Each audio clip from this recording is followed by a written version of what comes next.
નમસ્કાર દર્શક મિત્રો, @ગુજરાતમાં આપણું સ્વાગત છે। હાલ તો પવિત્ર શ્રાવણ માસ ચાલી રહ્યો છે અને આવામાં શિવ ભક્તો દેવાધિદેવ મહાદેવની ભક્તિમાં તલ્લીન થઈ ગયા છે। શિવાલયો પર પણ ભક્તોનો ભારે ઘસારો જોવા મળી રહ્યો છે।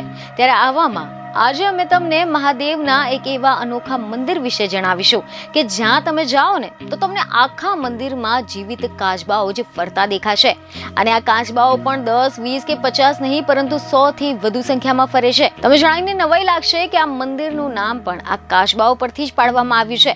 હવે જો આપણે આ વિશેષ મંદિર વિશે જો ડિટેલમાં વાત કરીએ તો ખબરો એવી મળી રહી છે કે રાજકોટ શહેરમાં આવેલી આજી નદીના કાંઠે બેડી નાકા પાસે ખડપીઠ રોડ પર 400 વર્ષ જૂનું એક શિવ મંદિર આવેલું છે અને આ મંદિરનું નામ આમ તો સોમનાથ મહાદેવ મંદિર છે, પરંતુ હાલ આ મંદિર કાચબા મંદિર તરીકે પ્રસિદ્ધ થઈ ગયું છે। એવું કહેવામાં આવે છે કે આ મંદિર 400 વર્ષ જૂનું છે। 350 વર્ષ પહેલા મંદિરમાં કોઈ 2 જોડી કાચબા મૂકી ગયું હતું અને સમય જતા આ કાચબાઓની સંખ્યામાં પણ વધારો થયો હતો। આ અંગે પૂજારીનું કહેવું છે કે રાજકોટમાં બેડી નાકા ટાવર પાસે નદીના કાંઠે મહાદેવનું આ મંદિર આવેલું છે અને આ મંદિર આશરે 450 વર્ષ જૂનું છે।